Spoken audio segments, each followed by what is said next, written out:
Okay, so I'm here today with my cousin Christopher Masciarelli, and we're just going to kind of have like an informal chat. I know, Chris, you just got back from Paisley Park. You, your Hmm. mom, and your sister all went, my other Yeah, cousin. that's right. So I am like dying to hear about your experience. I'm a diehard Prince fan. So I've Yes. been there 3 times now over the years, and I know they've been running a couple of tours. They've got the Paisley Experience, which is their lowest tier tour, Mhm. IP Experience, their middle tier, and their Ultimate Experience. Do you know offhand which one you guys did? We did which one was the cheapest one? The Paisley The Experience? Paisley That Experience, yeah. was that was the one we did. Okay. Yeah. So Yeah. was that one? So you guys had, I think that one, it looks like on their site, that's about a 90-minute tour. Did you Yeah. feel like that 90-minute tour gave you like a good feeling for what he was about and what that building meant to him?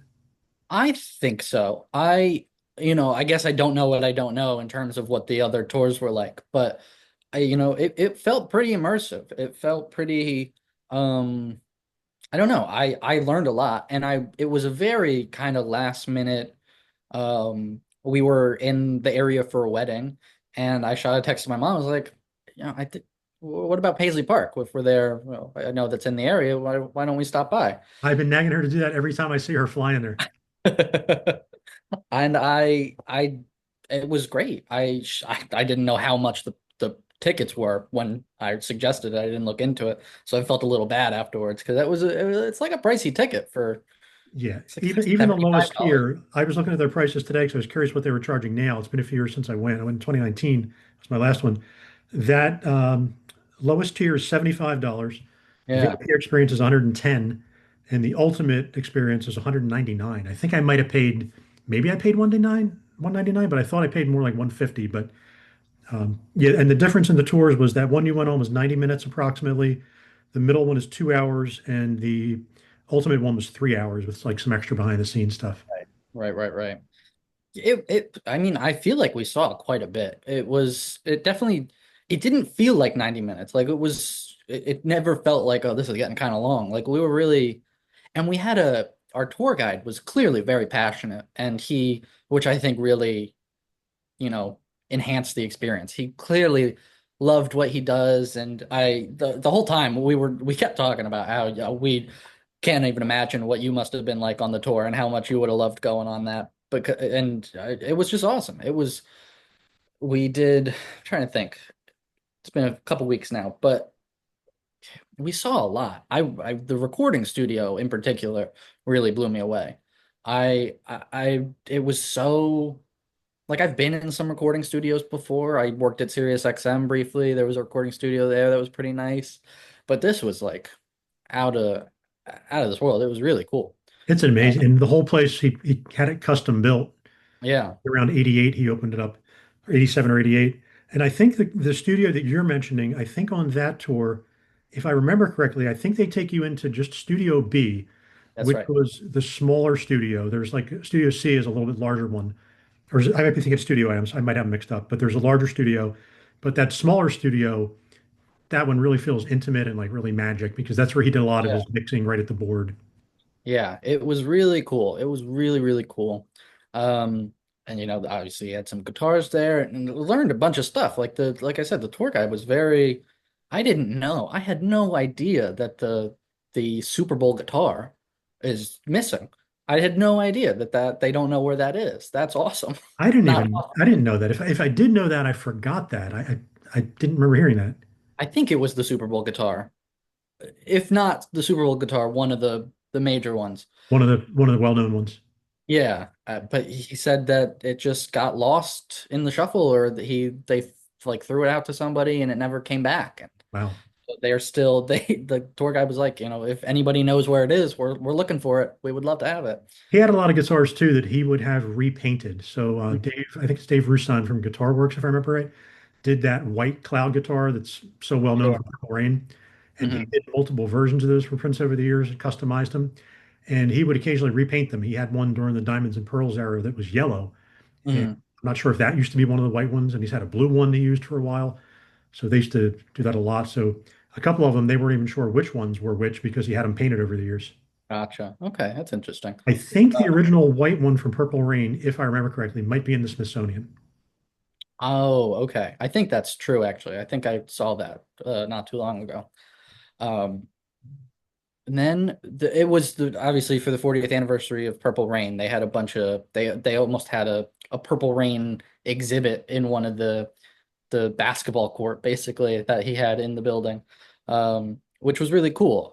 I this is this is you may just end the call. I've never seen the movie Purple Rain.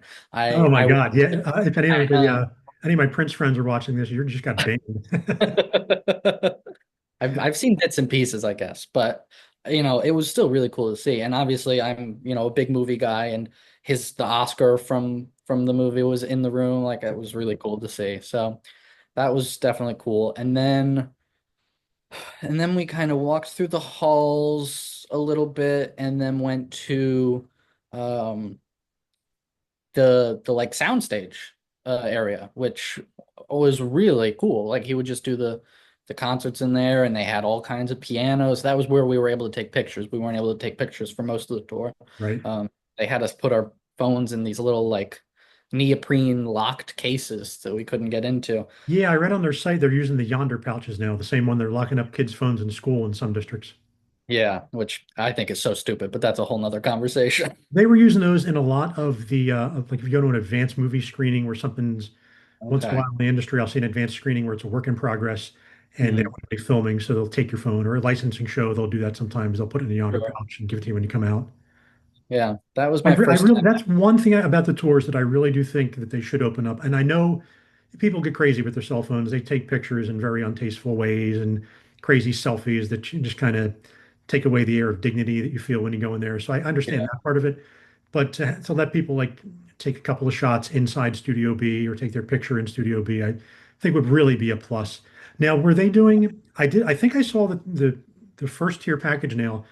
Did they not take your picture in one of the studio control rooms? No, they did not do that. I, We I weren't. know they We didn't even go in the control rooms. They were closed. okay. They usually take. I think it's the like the stage room for Studio B. Like when you're in Studio B where you were and you look through those windows and you see Mhm. that room where musicians could be in play. In there Yeah. is where they were taking your picture. That's where they had that done. Hmm. But I think they do with the VIP experience, the middle one, and the ultimate. So There as were a couple. It was a little silly in a couple places because it had like little, photo op spots where it said, this is only for the VIP or whatever the higher up towards was. And I was like, well, that's a little silly, but okay. yeah. I Yeah. really would like to see them open it up to just like hey, you can take pictures. And the tour groups are small enough where if someone's Yeah. taking a picture that's insensitive in some way to being there, the tour guide can say, hey, folks, none of that in here. Yeah. They don't want them to have to police that. I can understand that too. But Yeah. there are some other spots they could allow folks. And even in that basic package, you should get your photo in there when you do Yeah. that. I wish they'd open that up. But Yeah. now, when But you went into Studio B, did you? I think they still take you through that little. It's like a waiting, like a lounge for Studio B. yeah, It's that's lit right. up with like The black lights little and stuff. kitchenette and everything. Yeah, Yeah. and it's Yeah. got stars on the wall. I think that are painted on there. Hmm. That was really Yeah. cool. It was Like very cool. a galaxy room or something like that. Yeah. Yeah. Yeah, it was a really cool, like it was so unique to him, you know. I guess I knew that was what it was going to be, but like I don't think I never knew what to expect from room to room. I guess because you can't take pictures there, you really don't know. It's a pretty, like it's a weird looking building, but it's a pretty nondescript building. That was another critique is the just utter lack of signage. Yeah, Uh, it's just kind of sitting there right off the side of a standard little yeah. highway. We missed it at first. Well, like we missed the turn in. We had to turn around because there was just no proper signage, which I thought was just kind of crazy. It's always been like that. It's always just kind of. It looks like a little industrial warehouse sitting on the It side of the does. road. If you didn't know that's what it Yeah. was, you would pass it easily. Yeah, I guess they've renamed the highway there, so there was a little sign for that, the Prince Rogers Nelson Memorial Highway or whatever. But yeah, it was so nondescript. It's easy to pass if you don't know what you're looking for. Yeah. And that the statue out front of the Prince symbol that's on the grounds, Mhm. that's new. When I say new, within maybe the last 5 or so years, if I had to guess, Okay. that wasn't always there. That was after his passing, but that's a nice, cool touch because at least then people could say, "Hey, it's where the big purple Prince symbol is outside. You Yeah. can't miss it." That was a nice ad. One of the things that's kind of similar to that, you were talking about the dignity of the place, and something that really stuck out to me, and I don't know if this was on purpose or it just kind of was a fluke of the specific tour I was on. They never ever referred to Prince as dying. They only ever said the last time he was here. Yeah. That was how they referred to it, and I thought that was really interesting. Yeah, I think that's an intentional legacy kind of thing and respect to Yeah, him, and just kind of like they like to keep the idea of the fact that he's never gone because his music will live forever. yeah. And that's one of the things that I'm hoping to hear with when I talk to folks about their experiences there. You know, in fact, did that did being there and kind of seeing it was actually his home and where he worked, Mm. did it leave you? I mean, remind me, you were never like a big Prince fan. You're probably like what I call the casual listener, where you knew the hits and that was about it. Like I guess I know like the hits. I'm not like deep in the catalog, I suppose. But whenever people would ask like who is the artist that has passed that you would see if you could have, the answer is always Prince for me. Like I'm a very big casual fan, I suppose is how I would categorize it. Now, when you left, given the experience, the guard, not the guard, the tour guide was really good. Yeah. And just having been there, did you leave with a feeling of like, hey, I'm going to go check out some more of his work on Spotify or Apple Music? Did you have any interest to go seek out more music? Um, honestly, yeah, I haven't, which is terrible, but it definitely. And it was part of a road trip that we were there, so we were listening to a lot of music, and every time a Prince song came up in the next few days, it was like I don't know, it felt a little different. Yeah, just kind of like I wasn't a big Elvis fan, but I went to Graceland and kind of like the same thing once I was there and kind of got the aura of what it was like when he was there in the Jungle Room and all that. Yeah, Um, just it got me to seek out his music a little bit more. I didn't like his later years, but it got sure. me to seek out a lot of that stuff from '56 and the early Yeah, '60s when he was really at his peak, and then even the '68 special. But yeah, it's good to hear that. I like to hear that people going there and being immersed there kind of gets them to go out and seek some more music out because that's what it's all about. for sure. I think my mom, and your cousin, is much more of a casual Prince fan. Like I said, it was my idea to throw it out to both of them to go there, and I think my mom was actually quite moved by it. Like I think she wrote on Facebook. She's like, I learned so much about him, and Yeah. really, I think she said, I understand Prince so much better now, which I thought was really interesting. I mentioned to her briefly about getting her on here and doing one of these, and she was like, "Christopher's the music expert," but I might try to push her on camera if she wants to at some Yeah, point. get her on. Yeah.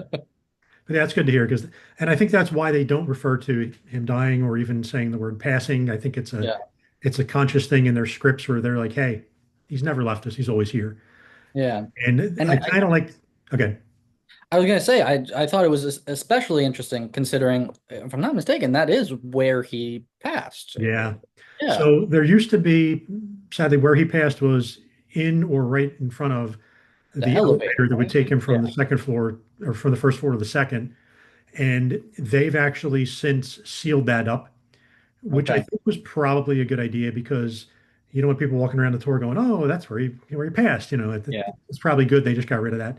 There's still Yeah. stairs to get up to that second floor, but I think that was definitely an intentional thing where they're like, "Hey, let's not be morbid about it. Let's get rid of the elevator so Yeah. people don't. At least it's not for the forefront on their mind when they come in because you pass that when you were waiting in line to get in, where the Mm. lobby and the couches are, and I think there was like framed tickets and some gold records. Yeah. And do they still have the letter from Obama? Um, I believe so. yeah, Yeah. that's There's a right there bunch in of the stuff on lobby. the wall there. Yeah. When you come in right past there, to the right in the foyer is where the elevators were.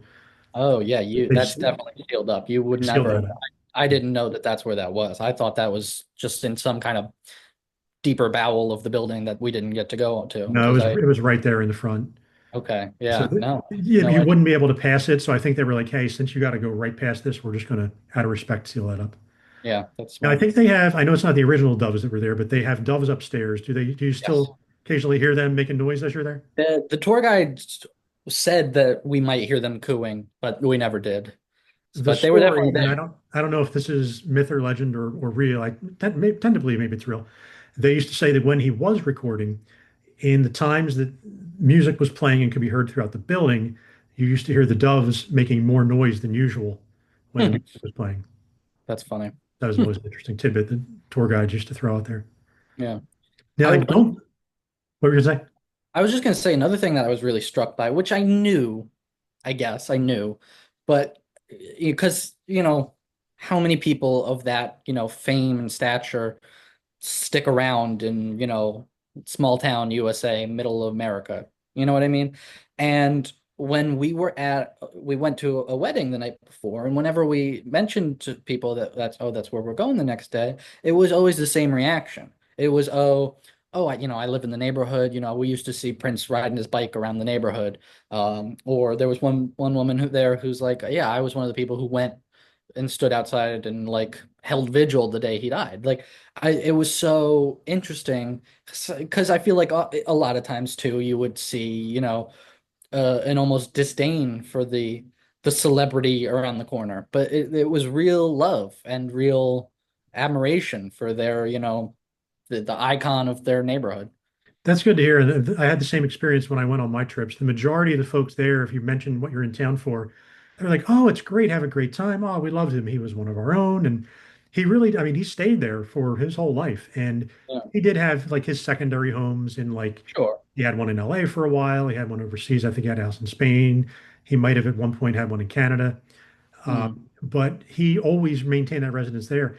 And this won't be a direct quote because I'm terrible with direct quotes, but paraphrasing him in a couple of his interviews, they always used to say to him, "Well, why Minnesota? It's so cold here. Why would you stay here?" And he's like, "One of the reasons I stay is because it's so cold. It keeps the bad people out." Because he did not love the whole Hollywood thing and all Yeah, that. He just didn't like it. So he said, "Yeah, it keeps the bad people out." yeah, There's some funny definitely. stories from Wendy and Lisa from the Revolution. You played with him in the Purple Rain Parade era, where they're talking about when they first came out to Minnesota, it was so cold they could not understand how he could live there. Yeah. They have some funny stories about it. I thought it was a nice area. Yeah, I was there. Every time I've been there was warm weather, so I got spoiled. Okay. I wouldn't survive the winters there. I know that right off the bat. Yeah. And speaking of the winters there, I you'll love this as a film buff. That soundstage where you saw a lot of the memorabilia, where they had some of the artifacts, the motorcycle and the piano and some things. They used to rent that soundstage out when he was out of town, and I don't know what portion of it, but there was at least a scene or two of grumpy old men filmed on that soundstage. Yeah, I saw that on the placard and going in there. I thought that was really funny. That's another one that I've actually never seen, which I know is crazy, but Okay. I know of it and I know the the iconography, I guess, behind it. But yeah, I thought that He was also really cool. filmed a lot of his own music videos in that Mhm. room, one's post 88 or so. Yeah. And he would, there's a, it was a pay-per-view at the time, but there's a concert called Rave into the Year 2000. And it Mhm. was recorded live at Paisley Park. And it was at that sound stage where he had like a concert size stage set up and recorded a whole show there. That's That's out cool. there on video if you ever want to check that out. It's from that sound stage. Huh.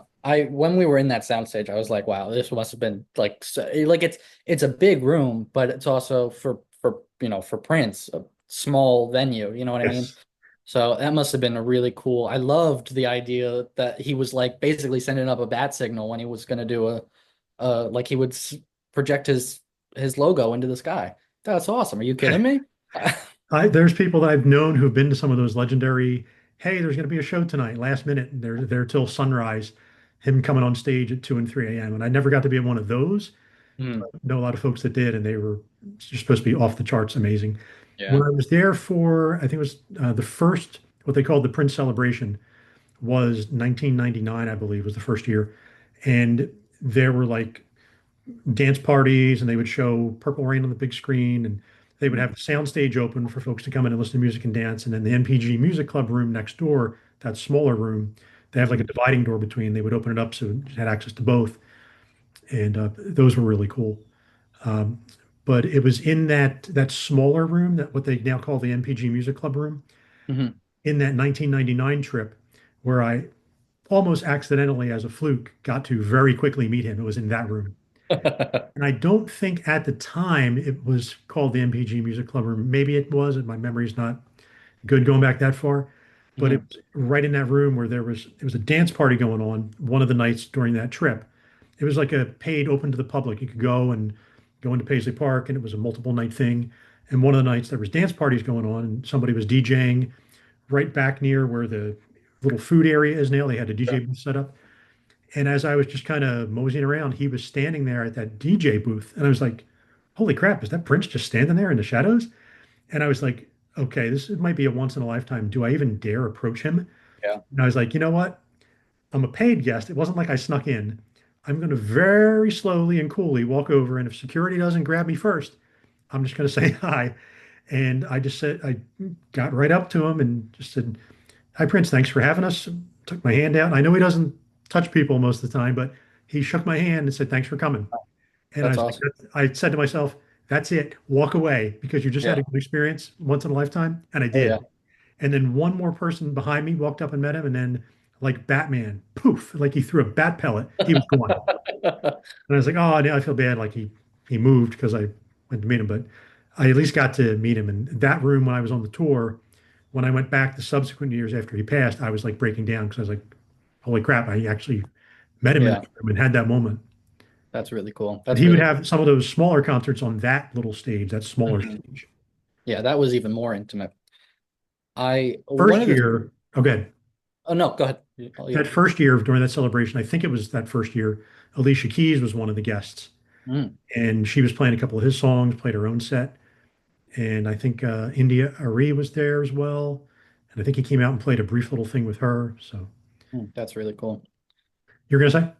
One of the things that I regret not asking about, because this is kind of very Chris Core, I guess you could say. Like there's this legendary after party at the SNL 40 Yes. anniversary show. Yeah. And I just wanted to ask if they had anything from that, which I know they probably didn't, but that would have been like, oh my God, what a room to be in that must have been. The footage from that is amazing. And you still hear people talk about it. Like, I don't know if you know, but Maya Rudolph from SNL is a Yep. major Prince fan. She And narrated the little introductory video in the one of the rooms. that's awesome.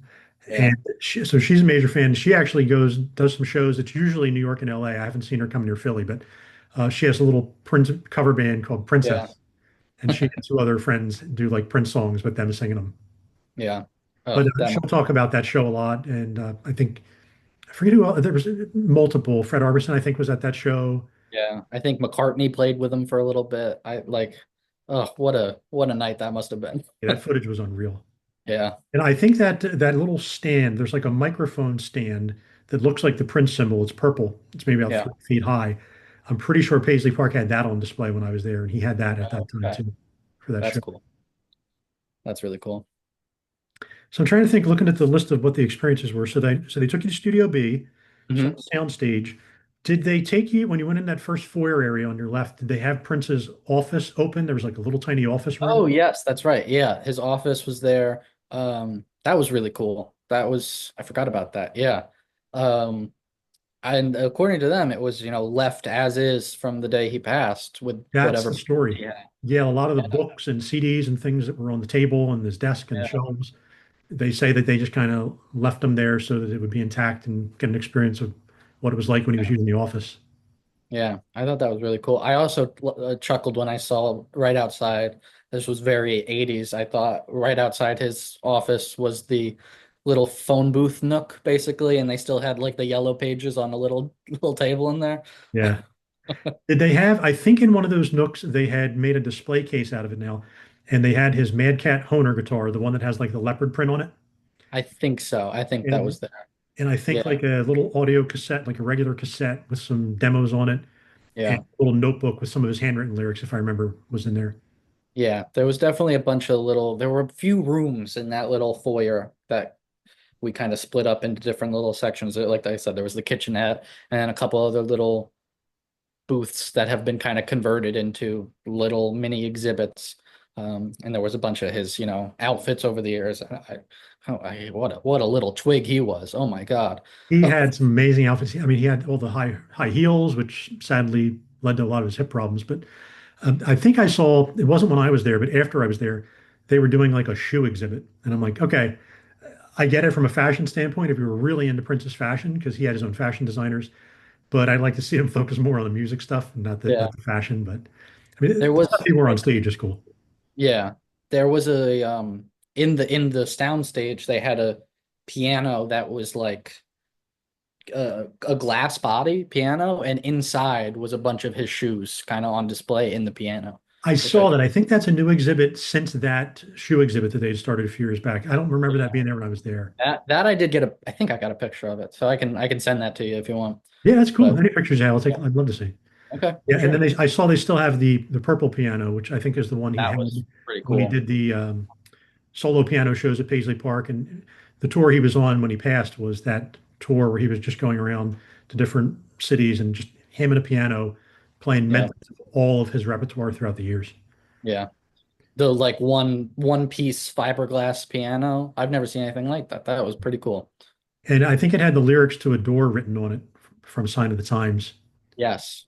Yeah.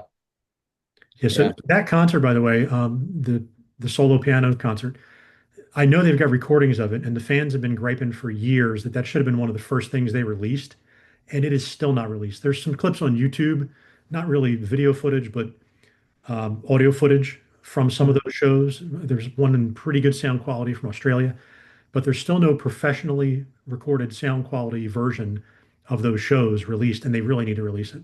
Yeah, And that would I think what I've read a lot of stuff, and nobody seems to know exactly which footage, but the Netflix documentary that will not be released, that they decided not to release, mhm. the estate put the squash on it.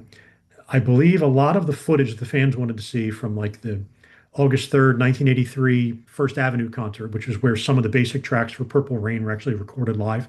Oh, okay. That concert exists and fans have it on bootleg, but it's out there in better quality. The estate has it. I am hearing that some of the footage from that show was withheld from release because it was going to be in that Netflix documentary. I don't know if that's true, but that's what I'd heard. And apparently, a lot of footage was set aside because it was going to be for at least an exclusive window of time, exclusive to that Netflix documentary. Now Hmm. that that documentary is out the window, we're hoping that stuff sees the light of day and gets some official releases. So fingers crossed on that. You, I'm sure, know much better than I. What is the deal with the estate? First of all, who's running it? And like, I feel like it's very wishy-washy sometimes, I feel like. Because for a long time they were like, we're not going on Spotify, we're not going on Spotify, we're not, and then we'll put it all on Spotify. And then stuff like the Netflix documentary or the what was I got it on the shelf, The Beautiful Ones, the book, like the which was a fascinating book. I thought that was such a I've never seen I read a lot of, show business memoirs, I guess, and I've never seen a half done one and done so well. I thought that was really cool. But what is the deal with the estate? Why are they so finicky? And that's interesting to hear just from like someone who's not as deeply into it as me, because there is a, I don't want to say love hate because Prince fans don't really hate much of anything. Mhm, But there are a lot of questions that Prince diehards aim towards the estate. And part of it is, like you said, it is a little complicated because there are multiple parties involved. mhm. When he first passed, there were a lot of family members who were heirs. I want to say a good four or five family members. And he didn't have a lot of close family, so it went to like cousins and down the Okay. line relatives. And some of them wanted one vision for the estate, others wanted another vision, and some wanted to release some things right away, and others wanted to be more curated and really take your time and be sensitive about what was coming out and when, to not release too much too quickly and keep the legacy going and keep demand up by keeping maybe a release for a year. Nobody really knows the whole story, but you also, so you have the family members of the estate, and then you also have the companies that came in, which are basically business investors who Mhm. purchased some of the family members' shares of the estate. Interesting. Okay. And on the legal side, you also have L. Londell McMillan, who was an attorney who actually did work with Prince during Prince's career. And I don't believe, if I remember correctly, that he was Prince's attorney in the end, but he did come back and was working with, I think, Primary Wave and some of the stakeholders in how to best protect Prince's legacy. You'll hear some fans saying he's in it for the money. You'll hear others fans saying no, he's got Prince's legacy in mind, and you'll hear things right in the middle. Okay. Most of us, Interesting. like me, are kind of like time will tell. We'll see Right. by Are you servicing the fans by bringing Prince's music out on a regular basis? Hmm. On the other hand, are you protecting it by making sure it's mixed and mastered properly and not just throwing it out there? Like with Right. Jimi Hendrix's estate, they actually had when Jimmy passed, they had musicians take recordings of Jimmy's that weren't finished and record new musical parts on it, or worse, they would take some of the drum tracks, if I remember right, that Mitch Mitchell had recorded, who was in the original Jimi Hendrix Experience, erased the drum tracks and had a new drummer record new drum parts over top of those legacy tracks that Mitch Mitchell had recorded. So you also want to make sure you're not doing stuff like that and destroying any of Prince's work. Right. And when you hear the stories about there's all this music in the vault, it's absolutely true. There's even more than most of us know. However, when some of these great folks like Michael Dean, who does a podcast about Prince, and D'Angela and Darling Nisi and all these folks that interview people that worked with him, you'll find out that yes, there are all these tracks in the vault, but they're not all fully mixed and mastered. A lot of them are master tapes. So you have some decisions to be made by the estate. Okay, we just found 10 songs in the vault and it's labeled that it's called whatever. Well, okay, but it's not mixed. It's the 24 or 48 track masters. Who is to say, if there's no reference cassettes available, who is to say how loud he wanted the guitar on that track? Who's to say how loud the drums were supposed to be? Was there supposed to be an echo on his voice? Were the keyboards supposed to be muted? Were they supposed to be prominent in the front? So there's a lot of artistic decisions when they Sure. have these master tapes that have to be made. Now, the good news is, in many cases, so much of his unreleased material was bootlegged over the years that we, the fans, have a lot of it. The bad news is it's not in great quality in some cases. Some cases it is great quality, but because those tapes, and the story on a lot of them is the tapes were actually tapes that he had given to band members over the years to learn the parts to be able to perform them live. So he'd say, hey, this musician, here's the newest tracks we just did. I mixed them and mastered them over the weekend because he would mix and master fast. He would do a lot of himself. And Hmm. we would have a general idea, what we would call reference tapes, to have an idea what those finished tracks were supposed to sound like. So when they brought out that really deluxe Sign of the Times box set a few years, a lot of the songs that were previously unreleased, when the folks went back to mix and master them, they had a general idea of what they were supposed to sound like because he had made reference cassettes for a lot of those tracks. Interesting. And I think some of the stuff in the vault might actually be finished and mixed down to the stereo two tracks, but a lot of it is raw, the original masters that they don't know what they were supposed to sound like. So they've got to be, there's some artistic decisions the estate has to make. So it's not like they can just rush release some of this stuff. Sure. But there is a consensus among the fans, the diehards, that they're not releasing enough. They're not releasing it fast enough. And again, you It's don't going want to on a club. decade since he passed, so Yeah. it's They've released some absolutely phenomenal releases. They've released, just looking at my shelf, the 2010 album. No, I'm sorry, Welcome to America. The Welcome to America album was a finished, mixed, and mastered album. I believe there were two or three configurations of it, but they had one that they, to the best of their knowledge, was the final master. And they right. released that in a nice box set a couple of years ago. So they've released one complete studio album. They've released uh, there's a demo of solo piano recordings he made around, I think it was 1983. They've released that. They've released a remastered Prince and the Revolution live, which they did a absolutely stellar job on. It had been released on VHS since like 85, 86, Mhm. but it never sounded fantastic. They went back and actually had the master tapes, remastered them, and now it sounds phenomenal. So they did a nice box set for that. They did a box set for Sign of the Times, which had a ton of unreleased tracks. So it's not like they're not giving us anything. Right. They did a box set for Diamonds and Pearls, same thing, had a ton of unreleased studio recordings on it. So they're giving us some great stuff. However, like you said, it's been since 2016. Yeah. We should have more stuff in our hands. They did have an album out called The Originals, which was his original version of like Glamorous Life and A Song by the Time and some other groups. So there's stuff out there, but the diehards really feel like there should be more. Now, Sure. without having access to the vault and knowing what state the tapes are in, maybe it is a lot of stuff that there's no reference tapes for, and it's got to really be researched how something's supposed to sound. we should really have more stuff at this point. The rumor was there was a box set done for the Symbol album. The rumor is that there was one done for, well, we did get the Diamonds and Pearls one. That was rumored and it did come out. But there was a rumor that there was a Parade box set done from the 1986 album. There's rumors that Around the World in a Day box set is done.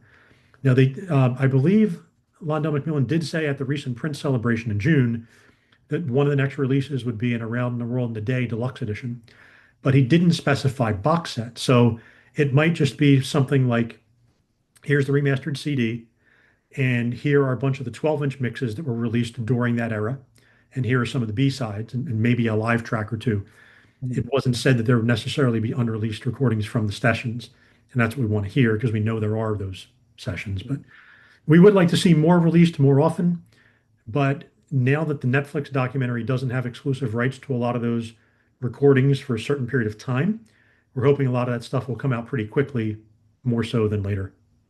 Okay. Interesting. That's But yeah, really the interesting. short answer on the estate is there's a lot of cooks in the kitchen. Sure. Nobody Always. really does have a firm grasp on who's doing what, Mhm. and time will tell. We'll see. Okay. I'm curious to see. I really am. Because it's clear that they're still keeping it going. You know what I mean? It's not, it's an active business, for Yes. lack of a better word. And business, just like the line from Billy Sparks in Purple Rain, and my buddy Michael Dean likes to say this all the time in his podcast. This is a business. It's exactly the way Billy's the club manager in Purple Rain, and somebody was crying about money, and he's like, "This is a business." That's what it is. Sadly, a business. The business of print is still a business, and we understand that part of it. Somebody's got to make money on this stuff if they're going to spend the money to mix and master these recordings and release them. And as everybody knows now, physical media, there is a vinyl resurgence, and there are some folks like me that do still buy CDs, but physical media is largely dead to the extent that it would have been back in the day.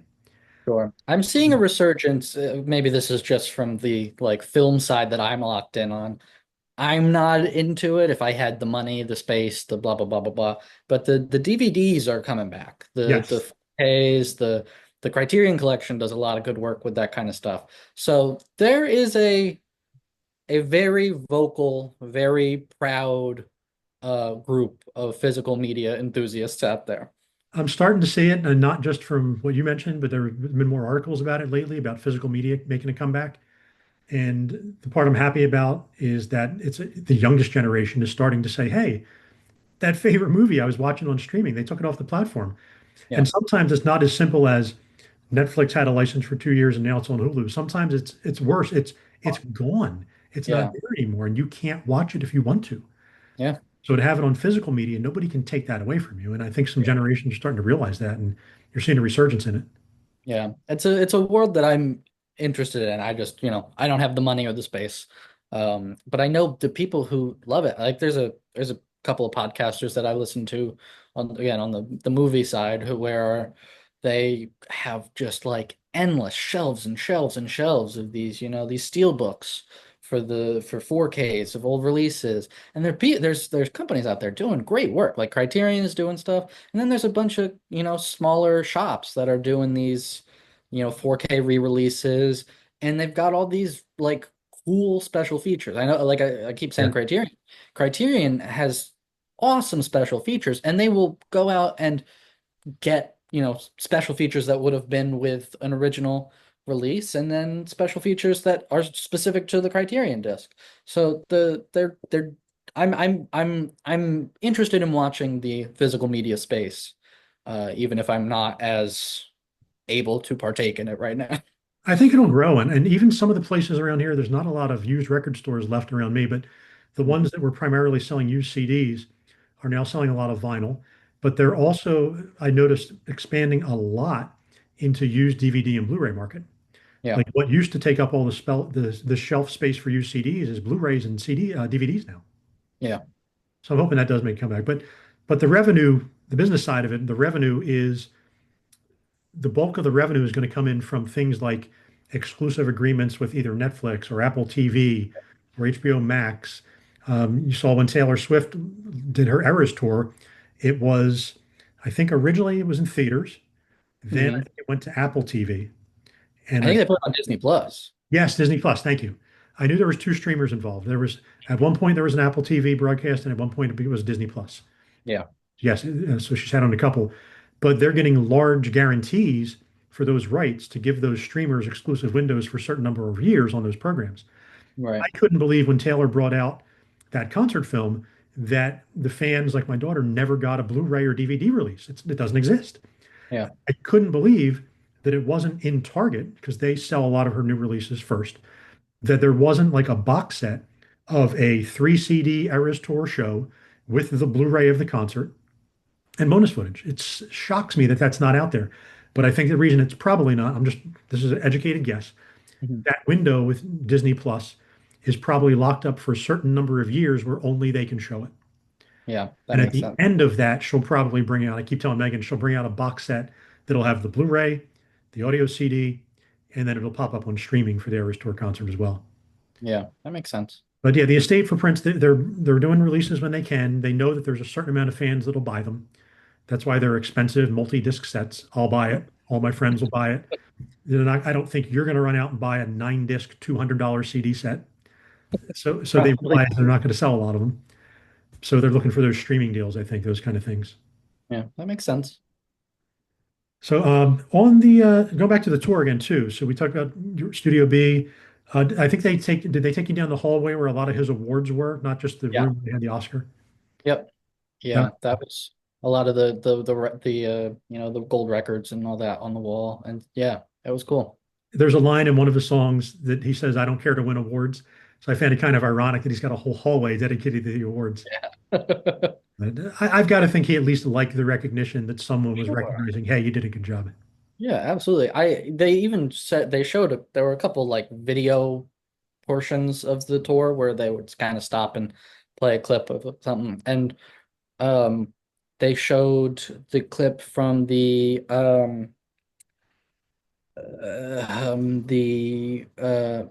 God, what's his name? It's the fourth Beatles name. George Harrison. When he died, the tribute at the Rock and Roll Hall of Fame. And they talked about like how Prince had just been snubbed by the Rolling Stones greatest guitarist lists of Yeah. the century or whatever it was, and the owners were the same as the Rock and Roll Hall of Fame owners, and he wanted to, prove them wrong basically. So there was absolutely an element to that. Everybody wants recognition. Yeah, that story kind of came out over time, and as we were hearing it now today, we're like, yeah, that makes sense.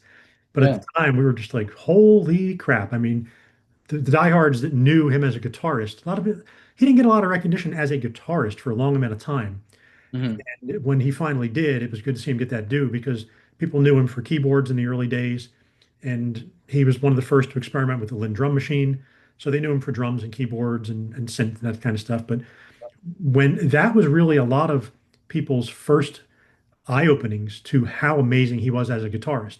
Like Yeah. people who, like my aunt Kathy, who had like no interest in Prince recordings whatsoever, but had an interest just from seeing the Rock Hall ceremony, saying, "Hey, I saw your boy, and he was on fire." Like Yeah. that gives folks a lot of validation. Like, hey, we've been trying to tell you all these years, this is how good a guitarist he is, and you saw it there. Yeah. And sure, the Super Bowl was kind of a very similar. Like, I think I was 7 when he played the Super Bowl. So, and I'm a very, very casual football fan. So, like, I wasn't really locked in, but I remember very vividly the Prince halftime show from when I was 7. Like, there's certain things like that where they really stick out. Now, did the gift shop area still have that? I think they were playing a performance of his Super Bowl performance. Was that still running when you were there? I don't remember. They had like a TV going, and I think they had maybe a large photo from that, if I remember. I could be thinking of the video, but I believe they had something like that there. I don't remember that. They might have, but I don't remember. It could be something they rotate out, or I could just be remembering them showing it at the time that I was there last. Now, Yeah. how about this will be interesting from the Diehard perspective. From a merch perspective, did they Mhm. get you for any merch? Did you buy anything? I have the shirt that you are currently wearing. Nice. Okay. Um, Yeah, I collect. I have like close to 100 at this point. So this maybe is just a me thing, but It would have been cool if they had a shot glass. I collect shot glasses wherever I go if I can. So that was I'm always surprised when I go places and they don't have one, and they didn't have any there. But it was a pretty good selection of merch, I thought. They had the memoir. They had my mom got that same shirt as well. My sister got a different shirt. I did like it's kind of silly, but I thought it was clever. The umbrella that turned purple when it was Yeah, raining. I thought that was pretty great. But it was a pretty good little gift shop. Yeah, I thought so. that's good. Yeah, I like to hear that they're getting some stuff that folks want to buy.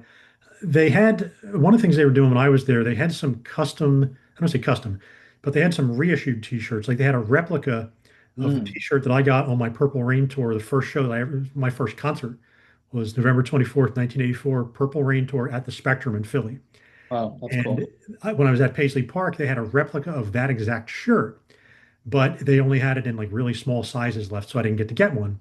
And the estate won't want to hear this, but I got a bootleg one on eBay that looks like whoever printed that shirt for the estate to sell in the gift shop, somebody Mm. got the screens because it's the same exact quality as the shirt that I bought on eBay. And Hmm. again, I support, I don't like to support the bootleg merch, but it was a shirt that meant a lot to me, and I had to get a bootleg on eBay, so I bought it. Yeah. But I also buy the official merch, so nobody can give me any grief. I buy the real stuff too. Yeah. Just like with the bootlegs, nobody can scream at me for buying a bootleg or trading a bootleg because I bought every single thing this man ever recorded that was available to the public. Yeah, that's fair. I didn't see anything like that there. That would have been cool to see. So maybe that was just kind of a of the time thing. I did see things similar to that when I was at last summer. I went to the Rock and Roll Hall of Fame, and their gift shop, I assume you've been there. Their gift shop is You will be pretty good. stunned to believe that I have not been there. Really, Yeah, I do need really. to make a trip there, but I've not yet. Yeah, it was cool. It was a very cool experience. And they had a very cool, very um thorough t-shirt selection where they were clear like reproduction concert tees and stuff like that. So there I saw stuff like that. Yeah, I definitely need to make a trip there. I think this year they're actually doing an exhibit on the year 1984. I think you're right. Yeah, I think And I saw that. that would obviously have a lot of Purple Rain stuff in there and Yeah. a lot of interesting stuff. I'm shocked that you have not been there. I have not.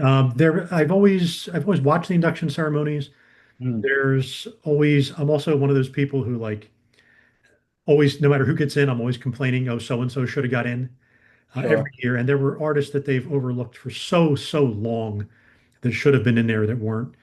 Who was the And one that they just put in this year? Was it Chubby Checker? they Like just this year inducted Chubby Checker, and like he that's should have been one of the crazy. first. Yeah.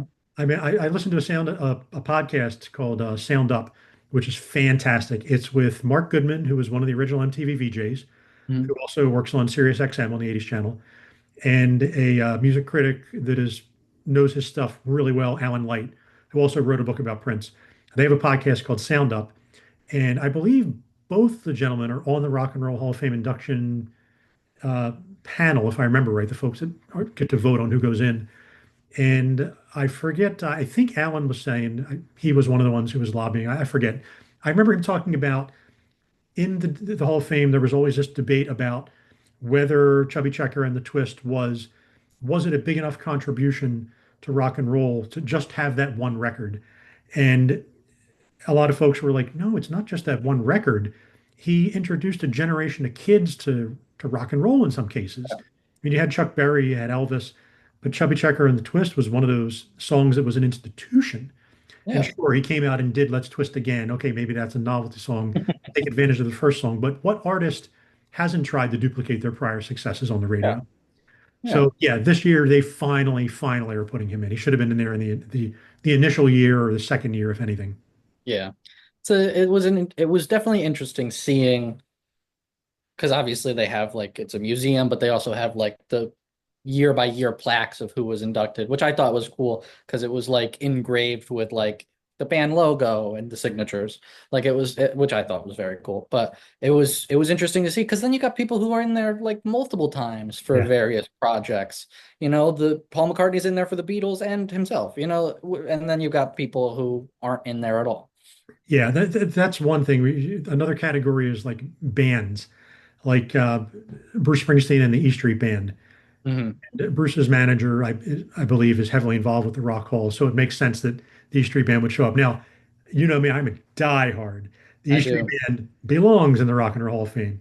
However, they got in before some other bands that you could argue should get in, and there were bands who should have gotten in probably before the E Street Band should have gotten in that weren't in there at all yet, who should have been put in before the bands outside of the primary artist, Bruce Springsteen, should have been put in. But I'm never going to say the E Street Band doesn't belong in there, Yeah. but they did get in there earlier than some other bands should have been in there. And like Hmm. you said, I think Stevie Nicks is in there by herself. I'm not certain. I believe that's right. Yeah. I think you have members like Stevie who are in there solo in addition to her tenure with Fleetwood Mac. And Hmm. there are, I guarantee there is at least one or two artists that Stevie herself would say, "Hey, before you put me in by myself, I wish you would have brought in so and so." Yeah. But Um, I I think they're am. getting a little better at it, but it's Mhm. still a political organization. Oh, for sure. And I do like that they have the voting, but then the board also does like I think they put in Salt and Pepper this year, um, from their perspective, somebody who they thought was overlooked, which I think is a cool way to kind of make up some of those lost people that have gotten lost in the shuffle. But I am curious, talking about Bruce Springsteen, though, what your thoughts are on this biopic coming.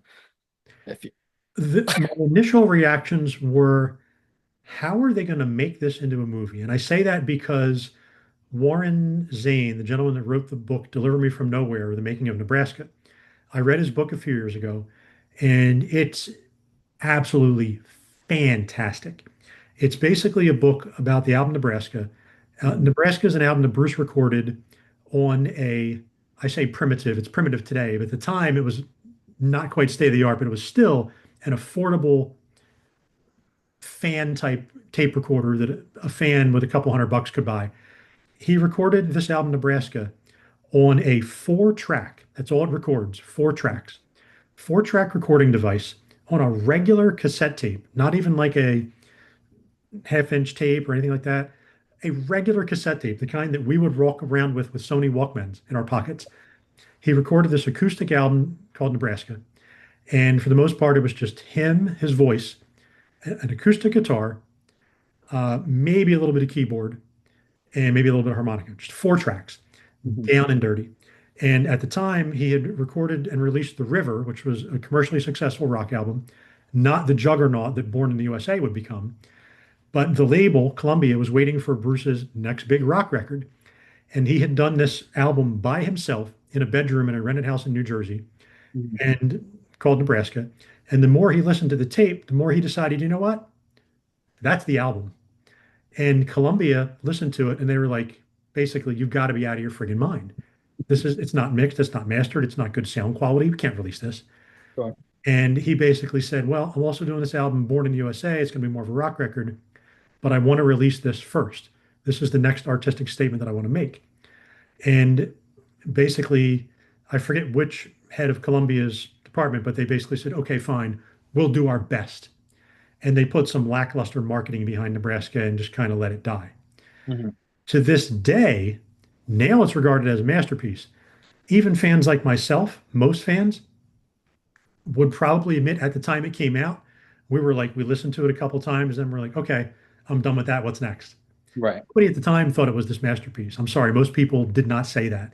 There were some people that did, but most people were like, okay, it's an interesting little experiment, but what do you got next? And then Born in the USA came out, and some of the songs for Born in the USA were written during that time. My hometown being one of them was written around that time period, and Born in the USA was written Mhm. around the Nebraska period. And a version of it from those sessions came out much later on the Tracks box set. But my reaction to back to your question, along with the answer, was how are they going to make a movie out of this book, which is basically an account of the making of this album, Nebraska? Mhm. And I wasn't really envisioning how they were going to do it. And then they cast Jeremy Allen White from The Bear, which I've heard is phenomenal, but I haven't seen it.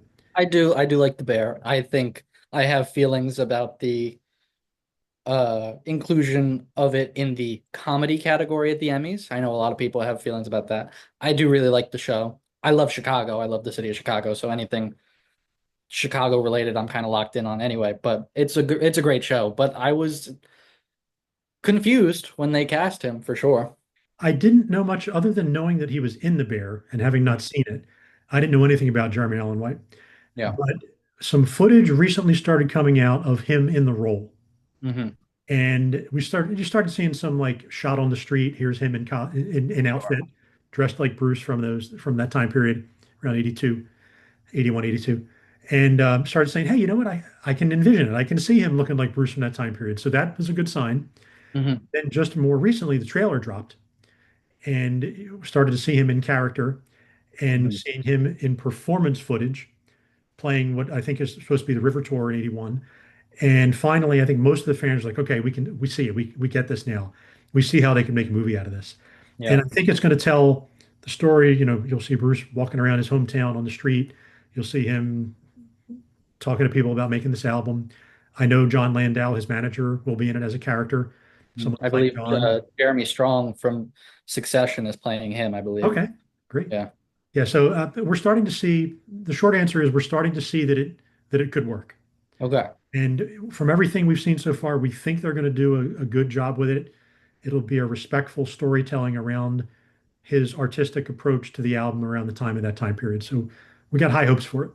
Okay. All right. I am in a very much a wait and see uh position with that movie. I will watch it. I'm curious. The performance footage I was impressed with that. I will say. I was pretty impressed with that. And the good endorsement is that Bruce himself is on board with this whole thing. Yeah, that's true. He was on the set a lot of the days they were filming in Asbury Park and has been involved somewhat in the process. So I don't. It's always better to have the blessing of the artist involved coming out and saying, "I think this is going to be a good representation of where I was at the time," than a Yeah. posthumous pick where someone's gone and like, "Oh, would they have wanted this? Would they have picked that actor? Would they have picked this director?" So this is all being done with his knowledge and respect. Yeah, one of my favorite music biopics was also very involved with the artist Rocket Man. Elton John was very involved with that, and I think that's one of the best music biopics. I think that one's excellent. Okay, Yeah. I've not seen that one. I'm not a really big Elton fan. I like Right. there's some singles that I like, but I'm not a big Elton fan. I totally respect him. I'm just not into his music. Um, I am a big Elton fan. I went with my mom and my sister for his Goodbye Yellow Brick Road tour a few years back. So I was really happy with seeing that. I actually had friends who I was living with at the time.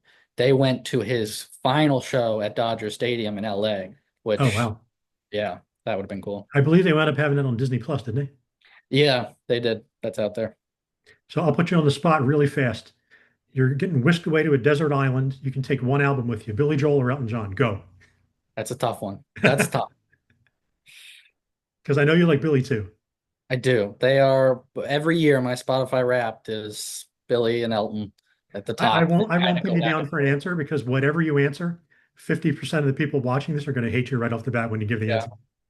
It's that's tough. I've seen them both live, which is I'm very happy of. I certainly have not been to as many concerts as you. I have been to very few, but I've seen Elton's farewell tour, and I saw Billy Joel at the Garden, and he brought out Tony Bennett to sing New York State of Mind, which At the show was you were at, Tony was at? the show I was at. Yep. Wow. So that was pretty cool. He had a lot of guests. He had Bruce at one. I would have loved to have been at Yep. that one. Now you're going to be blown away by this because you've got me one up on this one. I've seen Billy a lot of times, probably close to 25 or 30 over the years. I did not see him at the Garden Run. Really? And there were a couple times I just kept coming close. And it was one of those things like, oh, we've got something else going on that weekend. Oh, the prices are really high this weekend because Yeah. there's a lot of people in town. We'll go another time. And then before it just seemed like it was going to go on forever. I thought so. I was shocked when he decided to end it. Yeah. He's always said we'll do it for as long as the demand is there. I know, and I don't think the demand was gone. I I do not think it was. I think it was just kind of like, okay, we've done what we can do with this. And sounds like he's having some health problems too. So yeah, now luckily from the documentary that was just out, I haven't watched it yet. I watched the first part and I'm getting ready to watch the second part. It's been a busy couple of weeks, so I haven't seen the second part yet. First part is absolutely phenomenal. You'll love it. Yeah. It has footage that me as a collector, I had some things like the Attila and the Hassels albums, things that he made before he was on Columbia. I had some of those things from over the years, and I've seen Mhm. some of the photos from those albums, but they're actually showing like outtakes from those album covers. And There's a new playlist they just brought out as a companion piece to the HBO documentary called And So It Goes. It's on Apple Music and Spotify and probably others. It's a 150 some song playlist with live versions and some studio outtakes and some of those old songs from the Hassles and Attila. It's tremendous. So when we should talk again after you see that, and maybe we'll Oh do yeah, for do an sure. episode on that documentary because it's really well done. I actually think I may have an answer for you to your question, and it's a crazy answer. I think I would take River of Dreams. That is my favorite Billy Joel album. Wow, okay. I know, that's kind of crazy. I know, but I love that I love Lullaby and I love the song River of Dreams. Those are two of my all times. So that may be the one. That may be the answer. It's a good, you can't go wrong with it. Yeah, Yeah. you'd think most people will probably say The Stranger or 52nd Or Street or the Greatest Hits Volume 1 and 2. And it's always fun to have people put them on the spot and have them pick because you never know what album they're going to come up with. yeah, Yeah, it's a great album. I saw him on that tour. It was a really good tour. that would have been cool. But yeah, you got me on that one. I did not catch him at the Garden, and I should have because having seen Bruce in his stomping grounds in New Jersey, you would think that I'd see Billy at either the Garden or Long Island Coliseum, and I've never seen Billy in either of those two venues. And as Huh, much as New Jersey claims Bruce Springsteen, New York has dibs on Billy. Billy is New yeah, York's. for sure. So I should have seen him in one of those venues, and I have not. Never I say wouldn't be shocked if he does another show at the Garden at some point. I was surprised that the residency ended. I really was. if he can do it, I think he will do another one, and certainly maybe another New Year's Eve show at the new Long Island building. Yeah. So yeah, I definitely want to see him again, but I'm glad I saw him as many times as I did. Mm, But yeah, that documentary, the second part is next for me. okay. I'm excited to watch that. Maybe I'll do that today. Yeah, so going back to the wrapping up on the Paisley Park thing, it sounds like it at least did give you a new appreciation that you wouldn't have had otherwise by going there. Absolutely. Yeah. Definitely glad I went. I think the again, I didn't know the pricing at the time, but and I didn't pay, my mom did, but I do think that that probably is a hindrance to $75 for a ticket and you're not going alone probably. You're So rarely that's going alone. I mean, I did it on one trip. I went alone, but yeah. usually you're going with a group of folks. And like we said, if you go with the middle tier at 110 bucks, four people, you're over 400 bucks in. Yeah. If you're going And on the that's ultimate experience, over. you'd be So 600 bucks in. yeah. So I don't know. That's I think that is again it's a business, but that's pricey. I'd like to see them open up a couple of things. One is give everybody a photo from their souvenir visit. And the other thing is in the other two tiers of the tour, when you're in Studio B, control room, they play a song by him over the monitors in the studio at a really nice loud volume. And they play some of the multi-tracks from it where they're showing you the track breaking down. Here's the bass, here's the guitar, here's the drums, here's the vocal, and then here's the Mhm. finished track. That I thought is a really nice vision into the building of the track process that the casual visitor deserves to still hear in some Yeah. fashion. So Yeah. We didn't I get wish that. I wish they'd add that. That was a really nice thing. But at least you got to be in the room Yeah. where a lot of those tracks were made. And I will say though, with the price point, a lot of times you go on tourist places and you get a couple duds in your group. It was like there were no annoying people, there were no weirdos. Like it was a good tour group. So that's a very anecdotal experience, but maybe that does kind of curate the clientele, I guess. Yeah, I think it does kind of help curate who's going there. I mean, you want it, Prince, I believe nobody can say what he really wanted, but he had plans to open it as a museum even before he had passed. He had plans in the works. So we know he wanted people to come be able to see it. I think one of his biggest dreams would have been for people to be able to make music there. And I know Yeah, they bring local school kids in to tour the facility, that's cool. which is great. So if it inspires one kid to go out and pick up a guitar or a piano, that's a mission that he would have been all on board for. And just the fact that it's bringing in people that really want to be there to see it, but you want everybody to have the opportunity to see it. Yeah. So I think they could do a little bit of a better job doing that. And put up some That'd be- signs. What's Let that? people know it's there. I said put up some signs. Yeah, let people know it's there. Yeah, for sure. Yeah. So yeah, they've done some. They do have that pop-up store. Were you guys in the Minneapolis St. Paul airport when you were there? I guess ever so briefly. They have Yeah, a print shop there in the airport that that's has cool. some Didn't merch, see and that. then they have like some ads for Paisley Park too. So to try to get Okay. people, hey, while you're here in the airport, make sure you Yeah, stop by and see Paisley Park. that's So cool. they do a good job. I don't want to say they do a great job. They do a good job. But Yeah. I'd like to see them do a great job on getting people to see the place. Yeah, I eat that kind of stuff up, like tours of historic homes or whatever. And there's a few others that I would love to see. Like, obviously, it would be overseas, but like if Bowie did that, like Bowie's estate did something like that, like or if one day, Billy Joel's or Elton John, like I think that kind of stuff is very cool. So I was happy with the experience, and Graceland is very much on my list of places to go at some point. Yeah, I wasn't a big Elvis fan. Obviously knew of the cultural phenomenon of Elvis, and Mhm. ironically made a large portion of my income many years on Elvis, which is when I really got into the details of what his life was about. When we did one of the companies I was at, when we did Frame Gold Records, we sold a lot of Elvis product.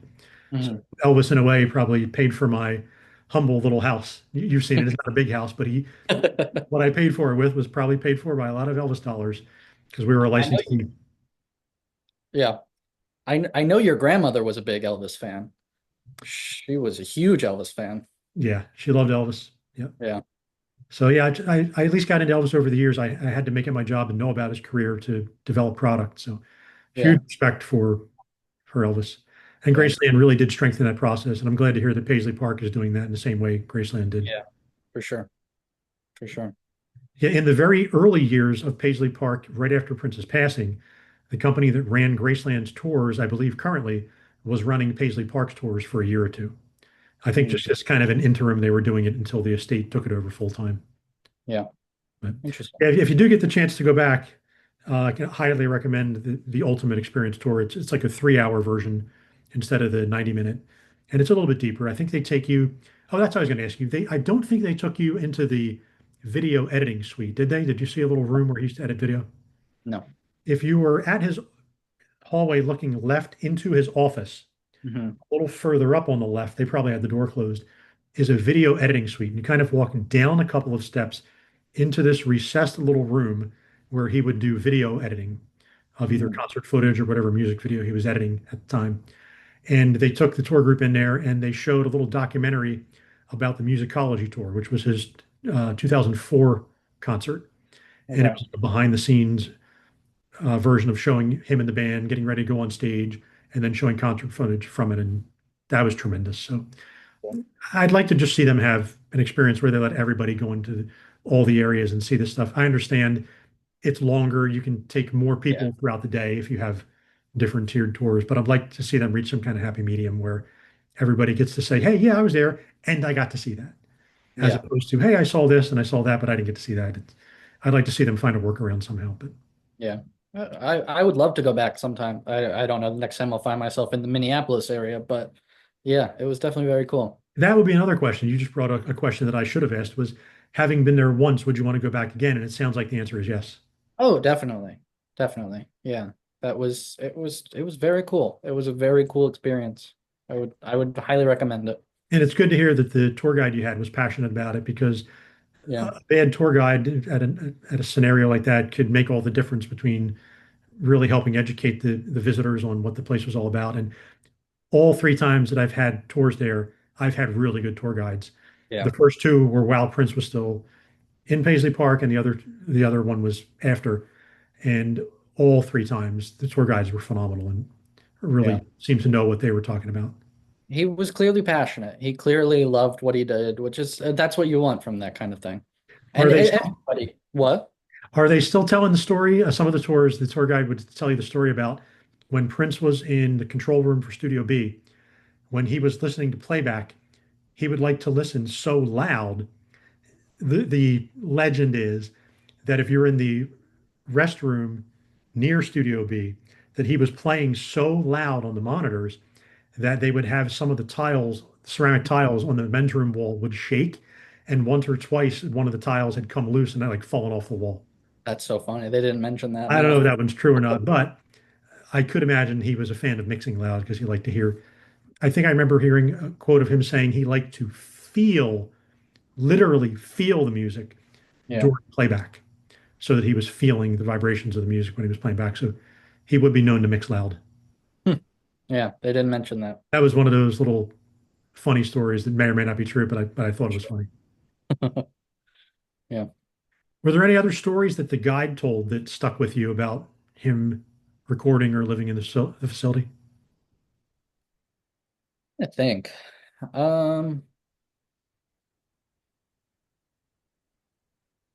there probably were, and I'm blanking right now. But I don't know. Nothing's popping into my mind right now. I know the one I I guess. like. There was a little room that was really dark, even smaller than the little galaxy room near Studio B. And I forget what this room was, but it was kind of like a meditation room for him. Hmm, There was like a little light up object. I forget how to describe it. A little light up dome that had like laser optic fibers coming out of it. And they'd have a candle lit in there and a cool carpet and a little chair. And they said that was like a meditation room where he would sometimes just go to reflect and just interesting. meditate before recording. Yeah, we didn't get to see that, but that's cool. Huh. I did think the I thought it was funny that they would just play basketball in the little warehouse. Yeah. Uh, I thought that was funny. So that room, I think it was Studio C. For a while, it was what they were calling the Purple Rain room before Hmm.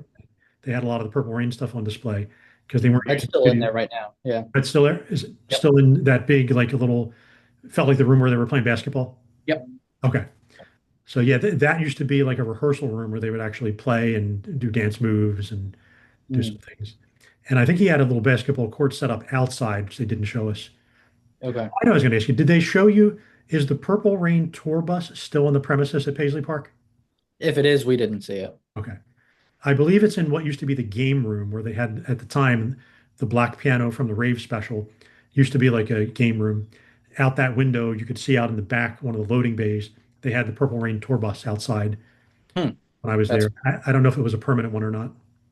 yeah, definitely didn't see that, but that would have been cool. But yeah, it sounds like it was a great trip. I'm glad you It convinced definitely everybody to was. go. Yeah, me too. So yeah, this has been awesome. I always Yeah, for sure. love hearing about from folks who are either casual fans or weren't fans who Hmm. go, and if the estate's still doing a good job on keeping the premises alive and letting people feel that magic of that aura going on there. I sure thought it was. There's some really historic tracks recorded there. I think the first album in full he recorded there was a Love Sexy album, Okay. and there might have been some tracking for some of the time to time stuff. I'm not sure about that, but Love Sexy was the first full album recorded there, I believe. And then everything subsequent, the majority of things were recorded there. Some overseas or some in his other houses, and some he would record on tour too. So Sure. he'd have recording equipment with him. But so much of that stuff in those other years was recorded at Paisley Park. It's Yeah, just so much fun to be there. it was very cool. I'm So yeah, glad it's I been went. awesome. We'll have to jump on, maybe do another one after you watch the rest of the Billy Joel documentary, and we'll dive Yeah, into that. that'd be awesome. Cool. That'd be All awesome. right, great. So thanks so much for being with me, man. And Thanks for I'll, having me. Of I'll end off the recording portion of the call. And thanks again. course. Take care.